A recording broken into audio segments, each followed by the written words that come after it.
Voltamos com mais um vídeo da série especial sobre Red Horizons, Chronicles of a Communist Spy Chief, do Tenente-General das Estrelas Yomihai Pachepa, o desertor de mais alta patente do bloco comunista durante a Guerra Fria, um dos principais responsáveis pela implosão da ditadura romena em 1989.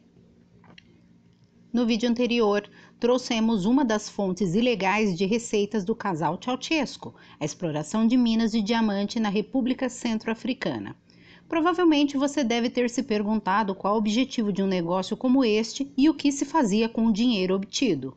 A seguir, você conhecerá o destino das montanhas de dinheiro que o casal Ceausescu obtinha com a extração e venda de diamantes e ficará a par de outros negócios escusos.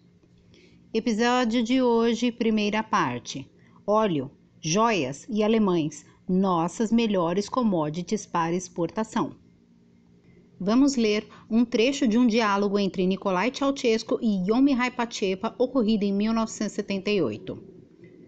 Mihai diz que Ceausescu lançou uma pergunta. Quanto dinheiro temos na conta TA78? Mihai responde a soma exata. Era cerca de 400 milhões de dólares. Ceausescu manda que deposite o dinheiro ganho com estrelas na mesma conta TA. Estrelas, para que você saiba, era o codinome para os diamantes extraídos na República Centro-Africana. Adiante, Ceausescu diz: temos também que subir o preço que Tel Aviv e Bonn está pagando por judeus alemães. Mihai explica que isso queria dizer preço de vistos de saída da Romênia. Ceausescu emenda: óleo, judeus e alemães são nossas mais importantes commodities para exportação. Mihai conta que a imigração judia era muito um fardo para Bucareste, e o enorme número de pessoas pedindo para sair da Romênia comunista era uma mancha negra contra ela. No final dos anos 1950, um empresário britânico, Henry Jacober, que tinha negociações comerciais com a Romênia por muitos anos e havia sido recrutado pelo DIE, solicitou uma reunião de emergência.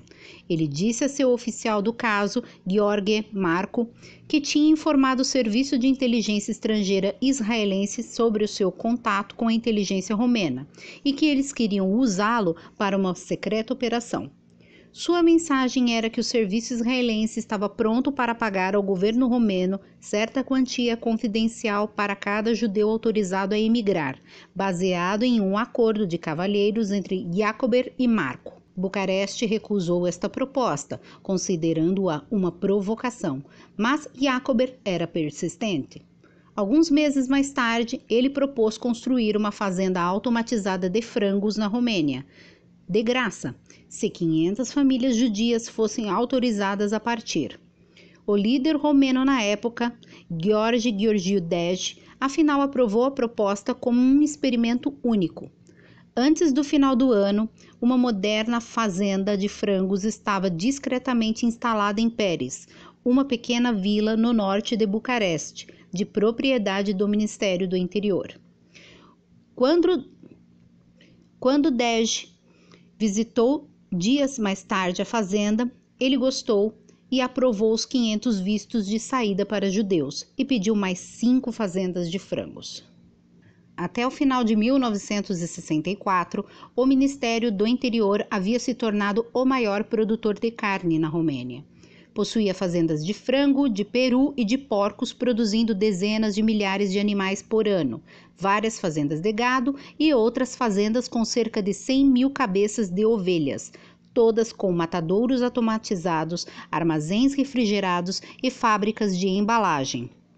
Para transportar a carne embalada, também tinha uma frota TIR de caminhões Mercedes. No começo de 1965, uma fábrica da Kellogg's Corn Flakes foi adicionada à linha alimentícia do Ministério. Todas estas fazendas e plantas de processamento de alimentos foram pagas por Henry Jacober, em troca de vistos de saída para judeus romenos. Elas foram construídas na mesma área de Périz e operadas por prisioneiros políticos, um agrupamento no qual o ministro usualmente podia encontrar os veterinários e engenheiros necessários. Abre aspas. Se você não pode encontrar as pessoas que precisa nas cadeias, apenas prenda aquelas que você precisa e então as use. Fecha aspas. Era a resposta habitual de DEG quando o ministro do Interior, Alexandru Draghici, reclamava de que as fábricas precisavam de mais mão de obra que ele podia prover.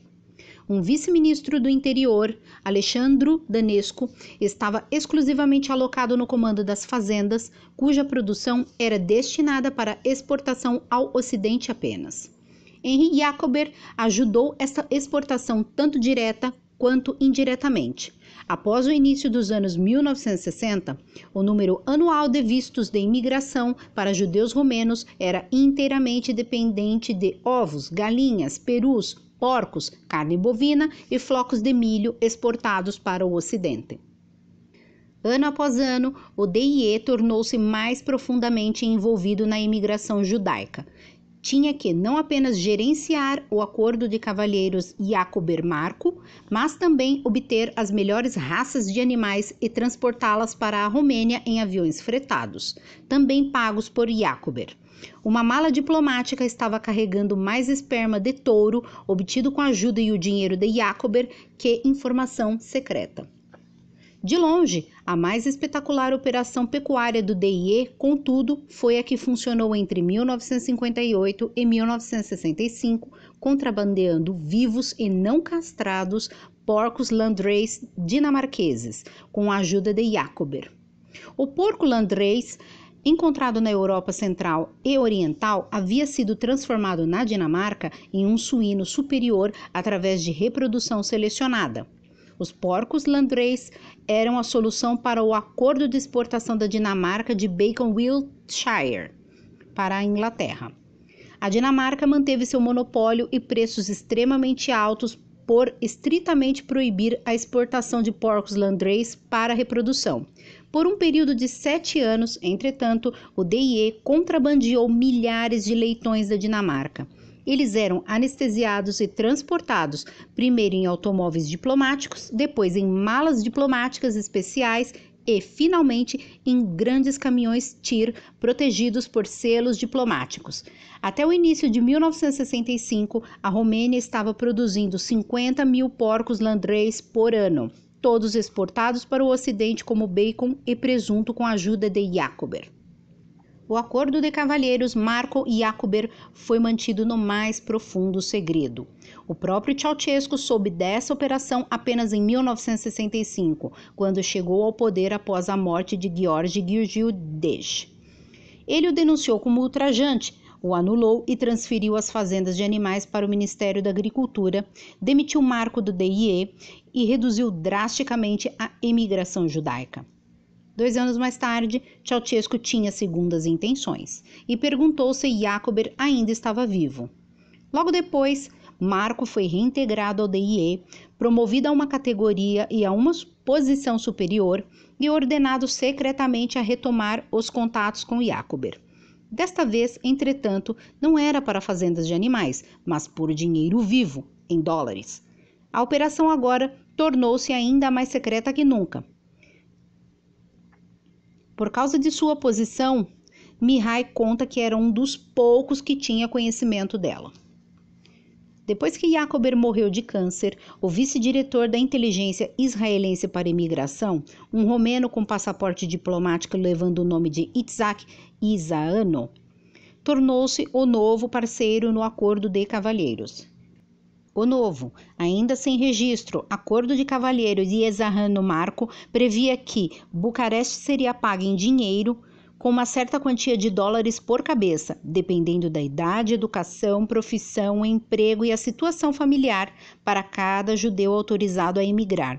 Em julho de 1978, esse pagamento ia de 2.000 a 50 mil dólares por pessoa.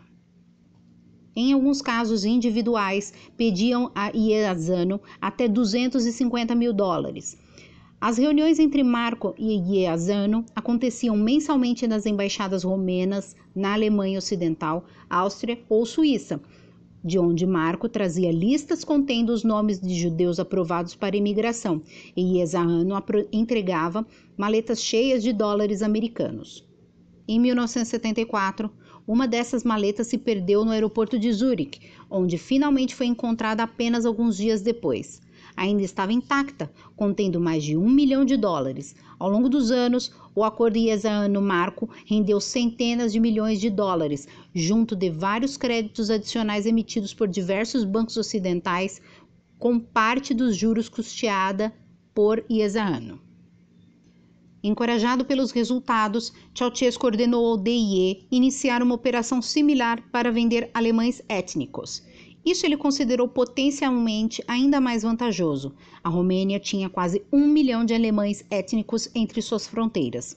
A venda de romenos etnicamente alemães foi acertada nas mesmas condições, baseada em um acordo pessoal entre o mesmo Marco e Eduard, que representava a si mesmo como um oficial de inteligência disfarçado e representante pessoal de Hans-Dietrich Genscher, ministro alemão ocidental do interior, que era diretamente envolvido com a facilitação da imigração de alemães da Europa Oriental. Eduard continuou nesta função secreta mesmo depois de 1977, quando disse que havia sido eleito para o parlamento.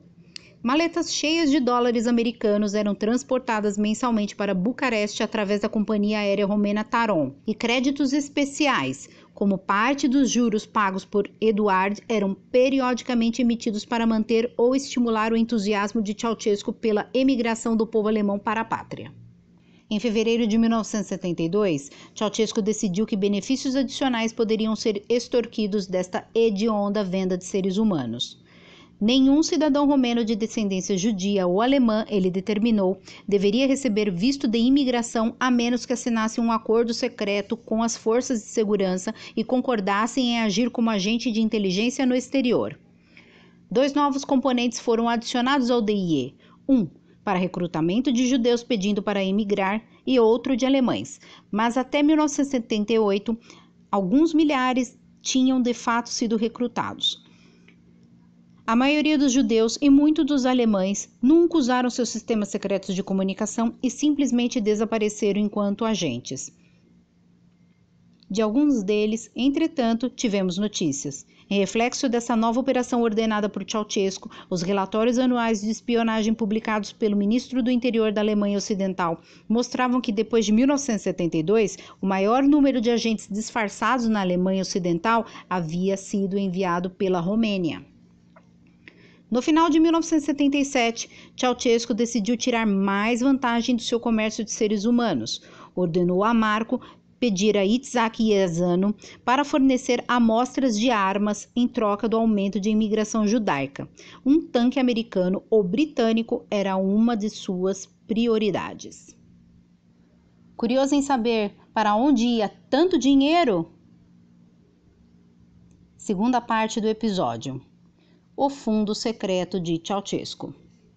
Ceausescu nunca recebeu 1 centavo de salário durante toda a sua vida adulta. Antes da Segunda Guerra Mundial, ele era um aprendiz de sapateiro que era pago com alojamento, alimentação e doutrinação marxista. Durante a guerra, Ceausescu entrava e saía da cadeia como um comunista e tornou-se um ativista do partido imediatamente após seu fim. Desde que havia se tornado líder supremo da Romênia, era uma questão de orgulho para ele enfatizar que nunca havia sido pago por nada do que fez.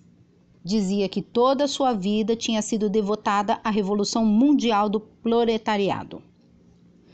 Ceausescu também se orgulha do fato de nunca ter comprado nada para si numa loja. Na verdade, não foi antes de outubro de 1970 que Ceausescu, principalmente sob pressão de Helena, colocou os pés em uma loja de departamentos pela primeira vez. Isso aconteceu em uma visita oficial a Nova York, quando ele aceitou um convite da administração da Macy's para visitar sua principal loja na Praça Herald. Ceausescu estava admirado. Quando retornou para a missão romena nas Nações Unidas, perguntou quanto tempo levaram para armar aquele show. Um intrigado embaixador limitou-se a responder: a Macy's é a maior loja de departamentos do mundo. Ceausescu insiste: quero dizer, para preencher a loja com toda aquela coisa que eu vi lá. Finalmente, o embaixador começou a perceber que Ceausescu acreditava que toda a loja havia sido estocada apenas para ser mostrada a ele. O embaixador começou a explicar o que sabia sobre a Macy's. Na manhã seguinte, Ceausescu disse a Mihai para dar uma olhada na Macy's e voltar para relatar-lhe a verdade. Um ano depois, Ceausescu abriu a primeira e única loja de departamentos em Bucareste. No dia de sua inauguração por Ceausescu em pessoa, a loja estava abarrotada de mercadorias reunidas de todo o país. Alguns dias mais tarde, suas prateleiras estavam praticamente vazias.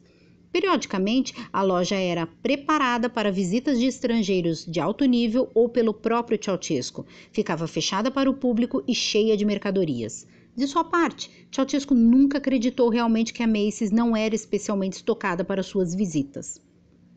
Em 1971, Ceausescu começou a procurar dinheiro cuidadosamente para si mesmo, como um seguro para um dia ruim. Naquele ano, seu velho amigo Juan Perón, então vivendo no exílio na Espanha, veio a Bucareste implorando por assistência financeira. Perón precisava muito de fundos para mobilizar seus bastiões nos sindicatos argentinos para preparar seu retorno ao poder e manter sua elegante residência em um dos mais elegantes subúrbios e para apoiar as pretensões de sua esposa. Como sinal de gratidão, 2 semanas após a posse de Perón como presidente da Argentina, ele convidou Ceausescu e Helena para vir a Buenos Aires numa visita oficial. Mihai estava lá, no Palácio Presidencial, quando Perón disse a Ceausescu: "Da primeira vez que fui presidente, achei que seria para sempre. Agora aprendi que tudo é efêmero, menos o dinheiro." Ao final de 1973, Ceausescu havia aberto sua própria altamente secreta conta, codinominada TA. Continha cada centavo do dinheiro obtido pelo DIE de suas operações em moedas estrangeiras. A conta TA para 1973 era chamada de TA-73. Assim, para o ano corrente, era chamada TA-78. O dinheiro que o DIE obtinha do Ocidente na forma de cheques ou transferências bancárias, a qual podia ser controlado legalmente, era imediatamente depositado no Banco Romeno do Comércio Exterior e creditado no Orçamento Nacional. Mas aquele obtido pelo DIE em dinheiro vivo, a maioria dele da exportação de judeus e alemães, era registrado apenas nas contas TA de Ceausescu. Dinheiro recebido em outras moedas era convertido em dólares, geralmente em Zurique. As notas de dólar eram recebidas de Bonn e de Tel Aviv e primeiro lavadas em novas, para o caso de os números terem sido registrados, e então mantidos no cofre subterrâneo do DIE. Constituía a verba secreta de Ceausescu para subornos e ele ocasionalmente retirava dinheiro de lá, comprando carros ocidentais para seus filhos ou pedindo Mercedes sob medida blindadas para si mesmo, despesas que eram mantidas em segredo na Romênia. Ele também usava o dinheiro para a coleção de diamantes de Helena e para joias que ela comprava durante suas visitas oficiais no exterior. Até então, ele tinha gastado não mais que 4 milhões de dólares deste fundo, uma soma insignificante comparado ao total acumulado, que era em torno de 400 milhões de dólares. Ele costumava sussurrar que aquele dinheiro era para um dia ruim. Em 1977, ele ordenou que o DIE abrisse várias contas bancárias secretas e um cofre de depósito na Suíça. Apenas Ceausescu poderia usar uma destas contas, mas até onde Mihai sabia, não havia retiradas delas. Elas eram mantidas apenas para o caso de acontecer um dia ruim. Bem, concluímos aqui mais um esclarecedor e enojante episódio de Red Horizons, Chronicles of a Communist Spy Chief, do Tenente-General 2 Estrelas Ion Mihai Pachepa. Se gostou do vídeo, curta e compartilhe. Até o próximo vídeo.